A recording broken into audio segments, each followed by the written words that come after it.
Welcome back to FEDA, the Emblem of Justice. Chapter 5 starts out with a pretty big bang. First, the narration tells us that the Empire General in charge of the peninsula, Cobalt Axiasis? Whatever. He has possession of the sword stolen from the temple in the desert. The Executor! Oh, the Edge! Supposedly this sword has incredible destructive potential, and Cobalt isn't even overly concerned with the rebels anymore because of it. He can just wipe us out whenever he wants. At least, once he masters the power of the sword anyways. What could possibly go wrong? While on the cargo dragon on the way back to the peninsula, Brian seems to be putting two and two together. It was far too easy to rescue Andrea, wasn't it? Brian even mentions the dungeon battle was almost a snap. I can't tell if the game is lampshading the design of its own missions, because that dungeon battle really was pathetically easy. We literally flew Jada to the enemy boss and impaled him in 2 hits. It's even hinted that the enemy had orders not to kill us, prompting Brian to point out that every swinging dick in the Empire has us on their hit lists, with McDougal helpfully reminding us to include titties in that remark. Yeah, thanks for that one, McDougal. Just then, however, a second cargo dragon pulls up to ours, and enemy forces are on board. It's battle time! So this is actually a pretty neat battle. We're on board a pair of cargo dragons with a small choke point leading to the enemy's side, but what's really great is that every part of the flying machines can be walked on, meaning that you can lure enemies over to the neck of their own cargo dragon, and then range units like L or a javelin user can fire at them from the tip of the wing. And of course, flying units are just fantastic here. This is really good stuff. It's an actual tactical battle that you can play in a lot of ways, and, well, now I kinda wish this game didn't thrust you into every fight and let you survey the battle and pick units before it starts, because that would let you strategize better. But hey, I always have my flyers on the team. They're really all I need in this one. Point is, this is pretty good map design compared to much else we've seen. Good job, level designers. Unfortunately, an excellent map is followed up with a not-so-excellent map. The cargo dragon crash lands onto the beach, where more enemies are waiting to stall us further. The entire right side of the map is sand terrain, but that isn't the problem. The problem is that this is yet another giant map with a massive, wide open space between us and the enemy, and the tactic of the day is to use Brian as a magnet to attract the enemy away from the weaker units, as usual. Even worse though, you have to avoid killing the stormtroopers this time, because they need to be interrogated after all the other enemies have been subdued. They have the highest movement, so this will mean allowing Brian to get hit by them over and over until their team is all gone. Now I'm really thankful Brian is magnetic, because imagine trying to protect Jenny and Eris in a situation like this. Ugh, really not a good map. Then something dumb happens. We interrogate one of the stormtroopers, which already raises many questions about what the difference is if you kill all the enemies in this fight. However, the soldier is seemingly struck by something and dies. Brian notices a dagger on him with a distinctive handle. The dagger supposedly belongs to Tusk. Okay, I guess Tusk outfitted his men with the same dagger. However, somehow the dagger nicks McDougal.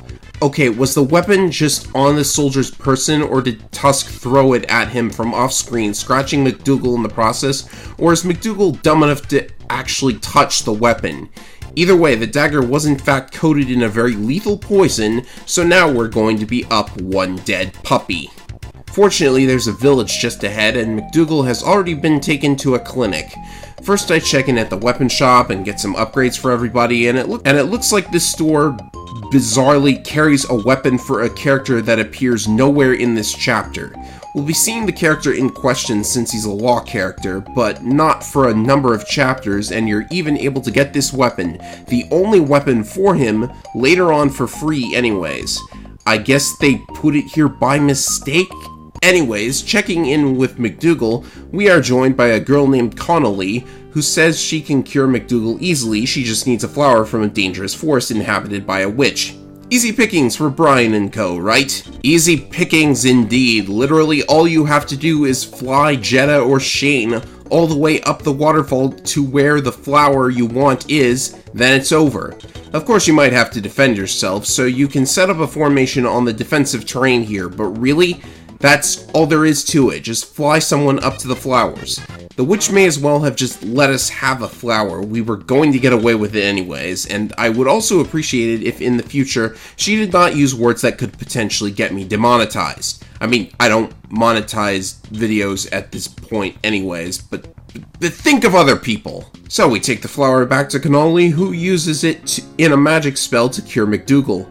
Cannoli then asks to join the party after Brian, maybe chooses the wrong words with someone half his age. Cannoli joins the party regardless of rank, and she's actually pretty nice, being a more ice-focused version of Elle.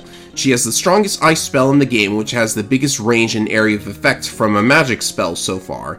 She has no magic shield, but instead has a spell that drains MP from her enemies and gives it to her, so you don't need to worry about her MP too much either. I mean, I can't even remember the last time I used a mind repair or any item at all, but still. I've also heard that Cannoli is the only unit that does not end up captured if she is defeated. She'll simply return to the party. Can't really confirm as I've never lost her, but this makes sense considering the ending to this chapter. But I wonder why they didn't make her death cause a game over also. Does it just not make that much sense for the new kid to be important enough to lead to a game over if she's defeated? Oh well, whatever. So we have a choice to make. We need to head further south and can either go through more enemies or try the forest path. The latter is what you want if you're doing a high-ranked playthrough, because the enemy groups on the road are counted as unnecessary battles and will therefore tank your ranking. So we head into the forest, and the witch, named Sonia, threatens to demonetize my video again before sending a pack of monsters after us. Oh no, look at this map. Look at it.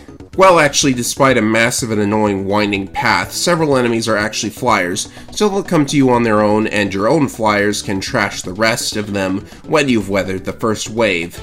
Though that does raise the question of what the purpose of such a massive, complex map was. The boss is also a little tougher than normal, but luckily I get the chance to show off Cannoli's ice magic. 48 damage is actually impressive, and would have hit other enemies around him were they still standing. After the battle, we meet Sonia herself. Hey, wait a sec. A witch named Sonia? Oh my god, I think I know where Sonia from Fire Emblem Gaiden disappeared to after the events of that game.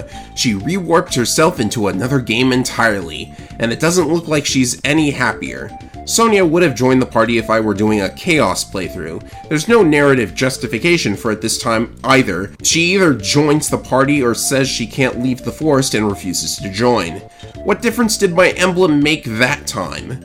At any rate, Sonia is a pretty strong unit with the best fire magic and decent Gaia magic, as well as the magic shield spell and a silence spell you'll never use because come on a Chaos playthrough you're going to be killing everything you see anyways. Sonia also uses a unique weapon type, the Whip. A witch that can use whips? Don't look now, but I think McDougal is getting sweaty. Anyways, did another battle start while I was talking? Oh no. Another big wide open map, great. We just need more of these, huh? Well, I suppose it's nice to finally have a map where we just have to kill the stormtroopers instead of the entire bleeding battalion. I was getting quite sick of that. While this fight is going on, I will give a long overdue introduction to one of our new characters. Yeah, remember Arby? I haven't talked about him yet. Arby is actually kinda cool. He punches people and has a combat art with an area of effect, much like Dan from long ago. And unlike Dan, Arby's feet can keep up with the rest of the army, so his moves can actually come in handy. I'll keep him for a little while and see how it goes, though many other units at this point can move much faster than him even. Anyhow, Kome shows up and chastises us for being late in delivering Andrea to him. Brian decides not to explain himself regarding McDougal getting poisoned, but I suppose that would be grounds to call McDougal a moron. Which he is. How did you get poisoned in the first place? Brian decides he and McDougal should grab the girls and get some R&R, which apparently makes McDougal think of Dora for some reason. Does Brian ship Dora and McDougal? I've been wondering if they've got anything going on between them. It kinda makes sense, but Dora having so few speaking lines compared to these two makes it hard to tell.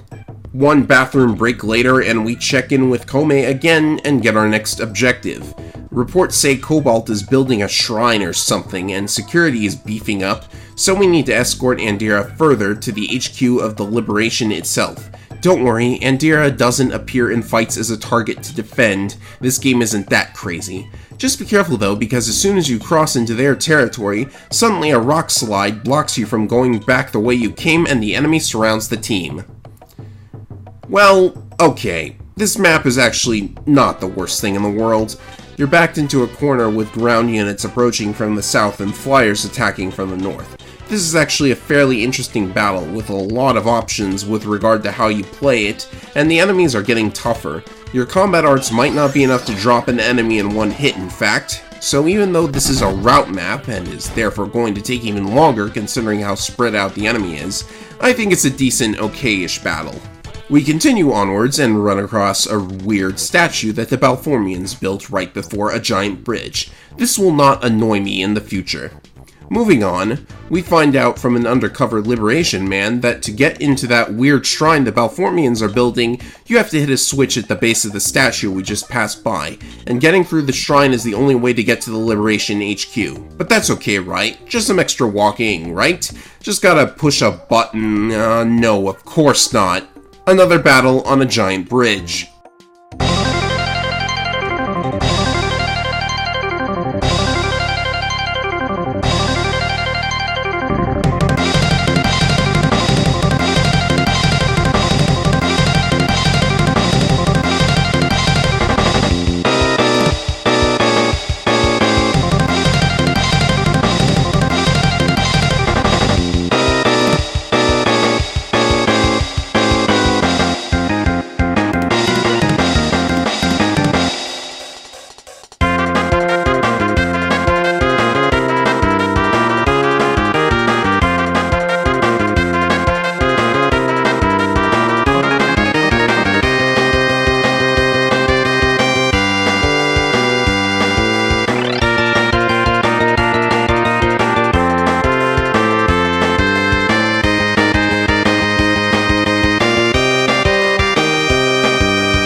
The only thing saving that battle from being any worse is that you just have to get a flyer to hit the switch, which apparently causes the remaining enemies to drop dead, or run, or jump off the bridge. I guess. I don't know.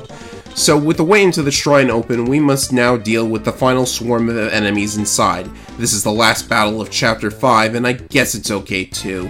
It sure is slow though, because they introduce a new enemy type, a powerful cannon with a big range that moves only one tile per turn, and they're bunched up together instead of placed in such a way that makes it challenging to dart around and blow them up while getting shot yourself, and the strongest of them will sit still until you enter range. Well, this has been a rather boring chapter, but at least How did my rank go down? I've been doing what the game told me at every turn. How could I have killed enough enemies to lower my rank? What the heck is this? Oh well. It's going to go back up really soon anyways, I suppose. I haven't lost anything at all quite yet. We enter the shrine and find Tusk once again. uh-oh, there's enough sprites to lag the game. That must mean something really bad is going to happen. Tusk plans to unleash and control the power of the mighty blade, the Executor, and he's certainly not interested in discussing old times with Brian. Luckily, things don't exactly go Tusk's way. The power of the sword proves too much for him and is about to obliterate the shrine and us along with it. Luckily, Cannoli appears and teleports everyone outside the shrine and to safety. Can't do that if she's been captured, right? Well, the shrine blows up and there's no sign of Tusk, but it looks like he's not dead quite yet. We head to the HQ with Indira safely along for the ride. Based on this dialogue, I can assume that the Liberation's men aren't exactly thrilled to see us, as we are yet again reminded of Brian's past as a former Balformian soldier who deserted them, a conscripted deserter no less. Not exactly the most trustworthy role. Brian was planning on just walking away at this point, but yet again Comey pulls a fast one and invites us to join the Liberation as an officer, not a conscript. Comey figures that Brian and co are going to go along with this so that we can finish what we started and prove what side we're on.